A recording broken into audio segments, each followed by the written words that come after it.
Vasudevaya. Om Namo Bhagavate Vasudevaya. Narayanam Namaskritya Naram Chaiva Narottamam Devim Saraswatim Vyasam Tato Jayanti. Nashtaprayeshu Abhadreshu Nityam Bhagavata Sevaya. Bhagavati Uttam Shloke Bhaktir Bhavati Naishiki. So continuing with the discussion on Srimad Bhagavatam, Canto 2, Chapter 10. Bhagavatam is the answer to all questions. Text number 43 onwards. Tataha kalagnirudaratma yat srishtam idamatmanaha sanniyachati tatkale ghananekam ivanilaha. Thereafter, at the end of the millennium, the Lord himself in the form of Rudra, the destroyer, will annihilate the complete creation as the wind displaces the clouds. This creation is very appropriately compared to clouds. Clouds are created or situated in the sky, and when they are displaced, they remain in the same sky without manifestation. Similarly, the whole creation is made by the Supreme Personality of Godhead in his form of Brahma. It's maintained by him in the form of Vishnu, and it is destroyed by him in the form of Rudra, Shiva, in due course. This creation, maintenance, and destruction are nicely explained in the Bhagavad Gita 8, chapter 19 and 20th verse. The nature of the material world is that it's first created very nicely, then it develops very nicely and stays for a great number of years, even beyond the calculation of the greatest mathematician. But after that, it's again destroyed during the night of Brahma. Without any resistance, at the end of the night of Brahma, it's again manifested as a creation to follow the same principles of maintenance and destruction. The foolish conditioned soul who has taken the temporary world as a permanent settlement has to learn intelligently why such creation and destruction take place. So this is how the creation and destruction, it all happens by the will of the Lord. So as Rudra, because in this verse it's about Shiva or Rudra, he destroys the complete creation, and how as the wind displaces the clouds. So clouds are created in the sky and the wind displaces them, but they remain in the sky, means unmanifest. So Prabhupada is talking about the foolish conditioned soul who has taken this temporary world as a permanent settlement has to learn intelligently why such creation and destruction take place. The fruitive actors in the material world are very enthusiastic in the creation of big enterprises, big houses, big empires, big industries, and so many big things out of the energy and ingredients supplied by the material agent of the Supreme Lord. And actually, if we look at big enterprises, they are after creating big empires. I'll get into this kind of business and I'll create so many jobs and so many offices and I'll make so much of money and then I'll invest in this kind of business and make so much of money and then my name will be everywhere. But what's the use? Many times people get into that, oh, if I don't create jobs, who will feed you? Who will feed the 10,000 people I'm employing? Who will feed them? Krishna is feeding trillions and trillions of living entities without moving even a muscle. Just like in there's one Kavi, I forgot the name. I don't think I heard the name, but I just know what he said. He said, "Agar your muh chira hai, if there is an opening in the mouth, means he has provided food for the person also. Otherwise, there won't be an opening in the mouth. He has created the opening. He will make arrangements to fill it up also." Why go through so much of endeavor? Actually, problem is not why people go through, because they don't know. And why they don't know? Because people who know, they don't preach. That's the whole problem. People in general don't know where is the real happiness, where the effort, real effort, should go into. They are working hard because they don't know anything better. So they work hard to make money, and then they want to spend that money, enjoy that money, and then they again want to work hard to make more money, to impress others, and they again want to spend that money to enjoy. This is the whole purpose of life for them. But it's actually the fault of people who know it, that what is the real goal of life, and who are working on it, but they don't preach to others. Or even if they preach, um, they don't take an extra step to preach to more. And that's why the whole civilization, as we know of, is just blindly following, running after these temporary material things. With such resources and at the cost of valuable energy, the conditioned soul creates, satisfies its whims, but unwillingly has to depart from all its creations and enter into another phase of life to create again and again. This is the whole life cycle of a conditioned soul. He works hard, satisfies his whims, but obviously some desires will be unfulfilled. Some of the desires will be partially fulfilled. And then he dies, he departs without his willingness, and again enter into another body, and then again starts creating, and again dies, again gets into another body. So basically, it's the same material ingredients, the living entity in different species of life. He keeps on playing with these, and then he thinks, oh, I created this thing.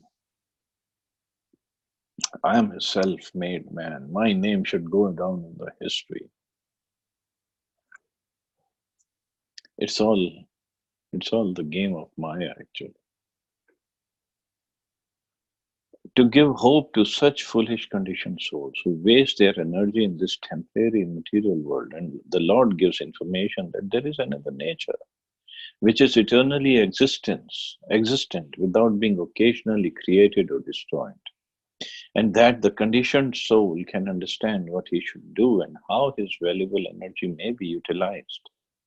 Instead of wasting his energy in matter which is sure to be destroyed in due course by the supreme will, the conditioned soul should utilize his energy in the devotion service of the Lord, so that he can be transferred to the other eternal nature where there is no birth, no death, no creation, no destruction, but permanent life instead, full of knowledge and unlimited bliss. The temporary creation is thus exhibited and destroyed just to give information to the conditioned soul who is attached to temporary things. It's also meant to give him a chance for self realization and not for sense gratification, which is a prime aim of all fruitive actors. So, this material creation is created in such a way that it is temporary, and everything is going to be annihilated after a while. So, this should give us an understanding why go after temporary things. When the soul is eternal, soul is full of knowledge and bliss, why not achieve a place which is eternal, full of knowledge and full of bliss? And that kind of place does exist. It's not that it doesn't exist. It's, people say, oh, it's just in the books. No, it really exists. It's just with faith we have to work to attain that place. In this connection, in this material world, the temporariness of the material world, there is a nice incident. I think it comes in Bhagavatam later on. Very small incident. That there was a rishi.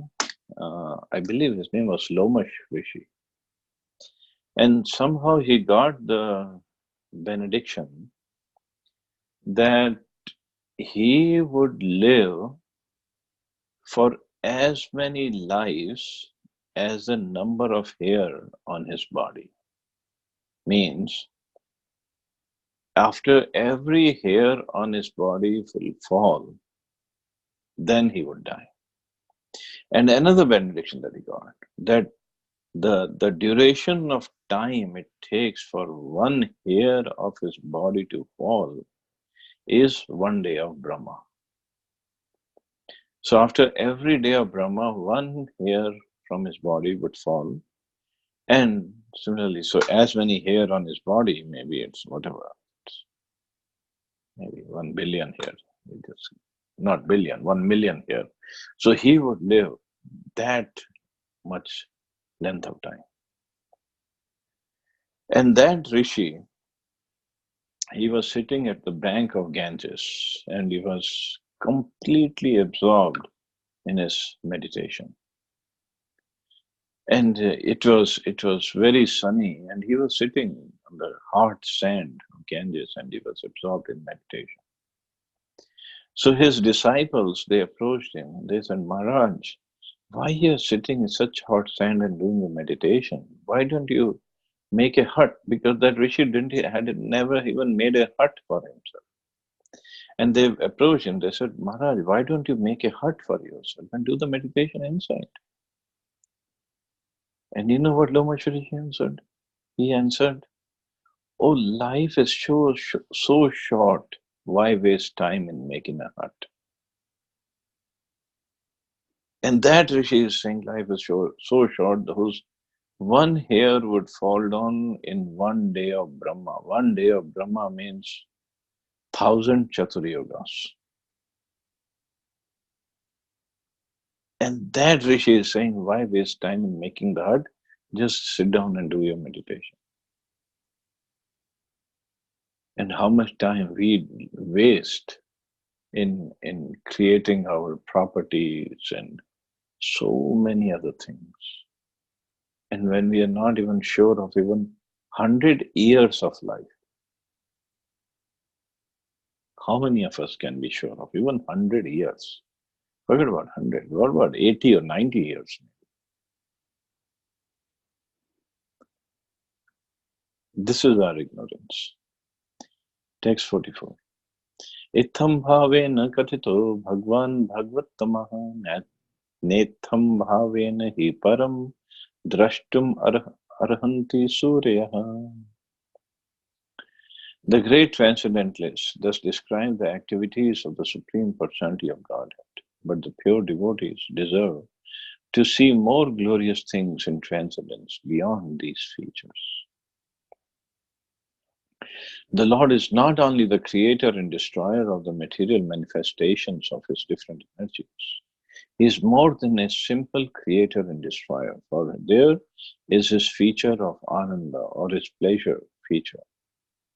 This pleasure feature of the Lord is understood by the pure devotees only and not by others.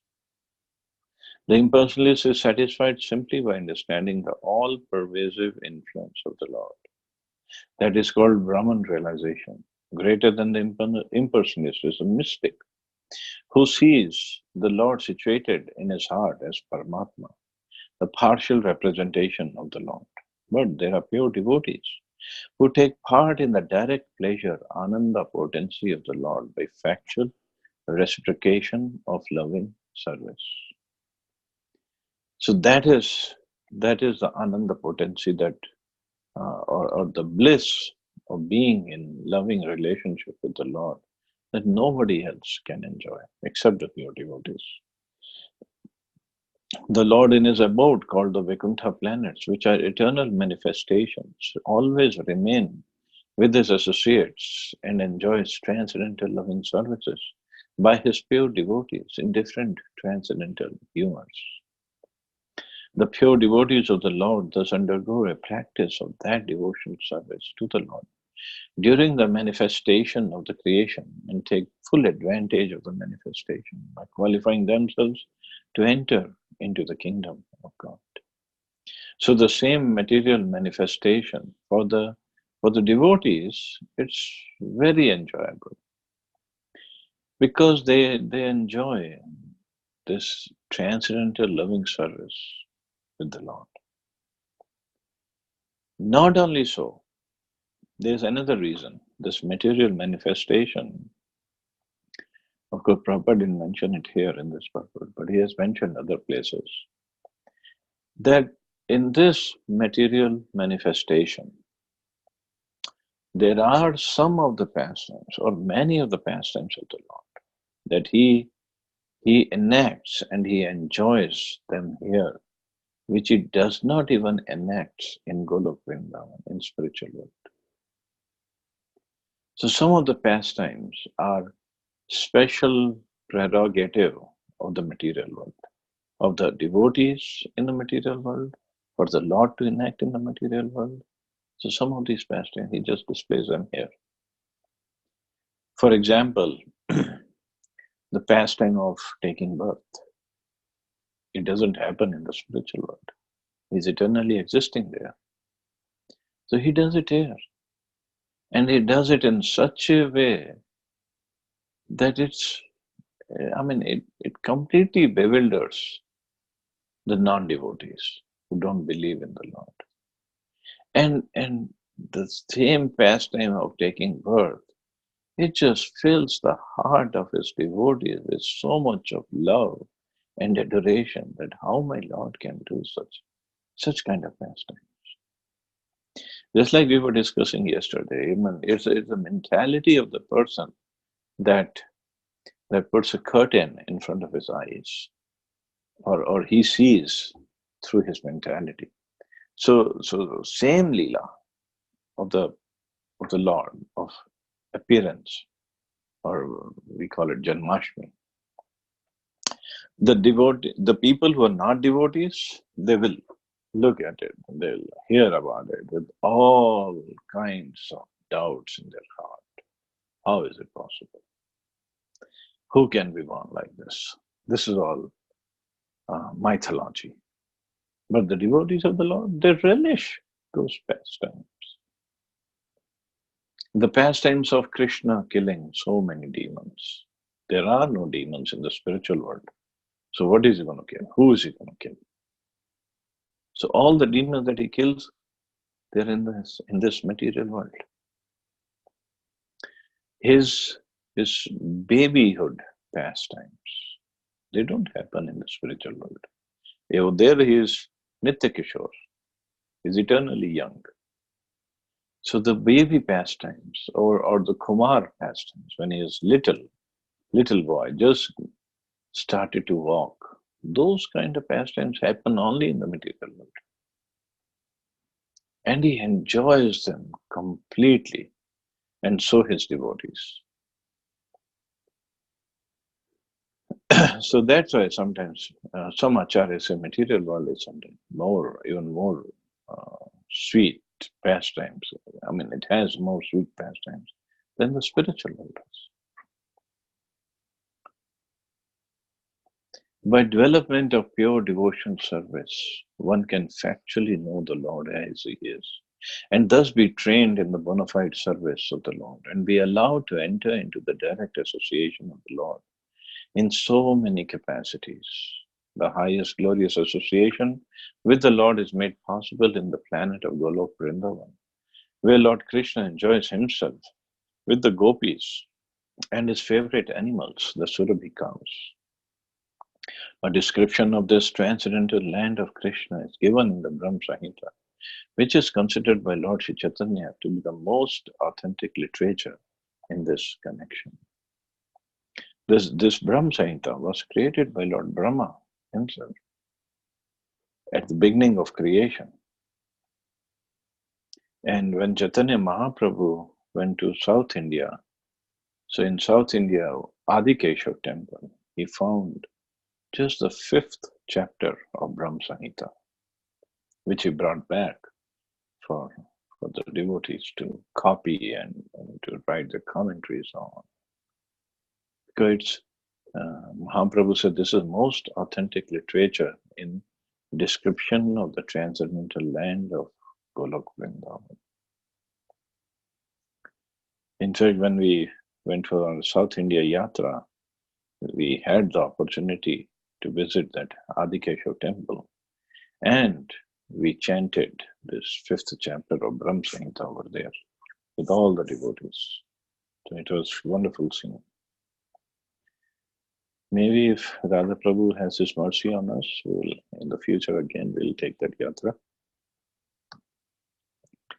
Text 45.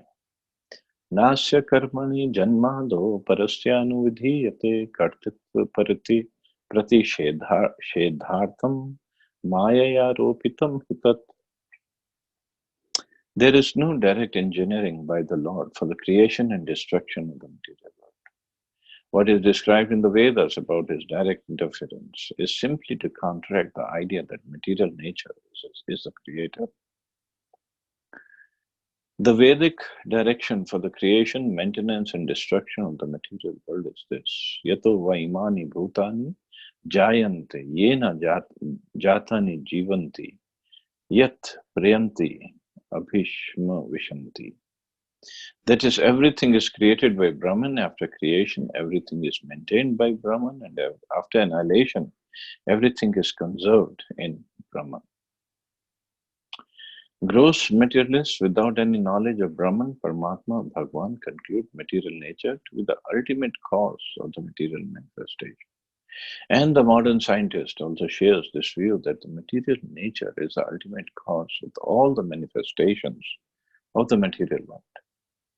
This view is refuted by all the Vedic literature. The Vedanta philosophy mentions that Brahman is the fountainhead of all creation, maintenance, and destruction. And Srimad Bhagavatam, the natural commentation of Vedanta philosophy, says, Janmadhyasya yataha, means everything comes from him. That person is a Supreme Lord. Inert matter is undoubtedly energy with potential to interact, but it has no initiative of its own. Srimad Bhagavatam therefore comments on the aphorism Janmadhyasya yataha by saying Abhigya and Swarat, that is, the Supreme Brahman is not inert matter, but he is the Supreme Consciousness and is independent. Therefore, inert matter cannot be the ultimate cause of creation, maintenance, and destruction of the material world, because on its own, the inert matter cannot act. Inert matter is the energy, and energy needs, or energy or Prakriti, it needs a push by the energetic to work, to get into motion. The material and nature is one of the energies of the Lord, and she can work under the direction of the Lord.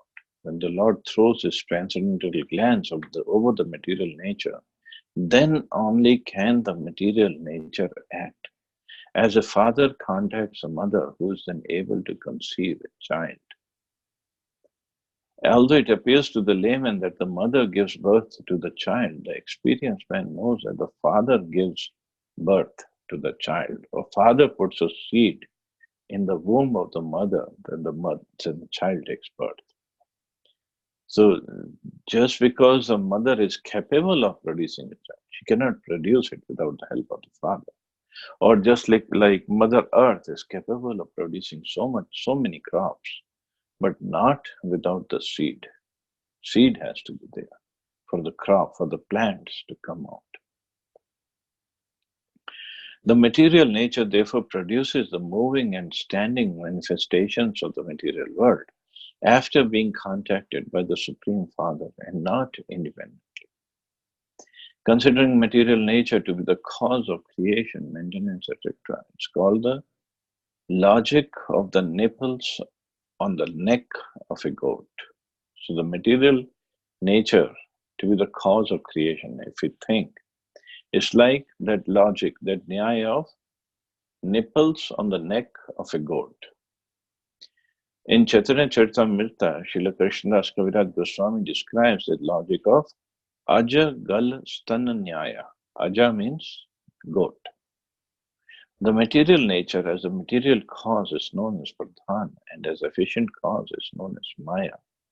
So this Nyaya or this logic states that Just because there are nipples on the neck of the goat, because her skin is so shaped that looks like there are nipples on the neck of the goat. But those nipples, they don't have any milk. So if somebody starts uh, pressing those nipples, the milk will not come out, just like milk would come out from the nipples of a cow. So this logic means just because Mother Nature is capable of producing so many living entities without without the proper interaction with the Supreme Lord, it doesn't. It cannot produce any living entity. So this is what towards the end Prabhupada says. The nipples on the neck of a goat may seem like sources of milk, but to try to get milk from such nipples will be foolish. So similarly, trying to get living entities born out of the material nature while they're on their own, it's foolish without the help of the Supreme Lord, without the help of the seed or the spirit soul given by the Supreme Lord. So that is the potency of Krishna. So we'll stop here. See anybody has any questions or comments.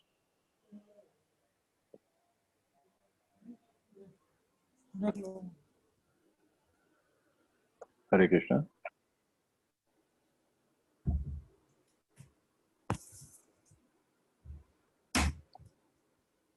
How are you, Hemant Prabhu?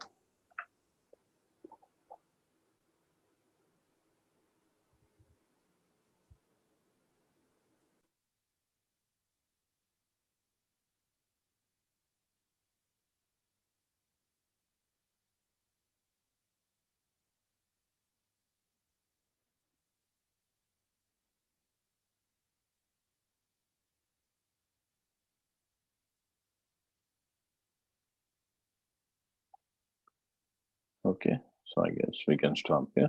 You all have a wonderful day. Hare Krishna. Jai Krishna Prabhu. Hare Krishna.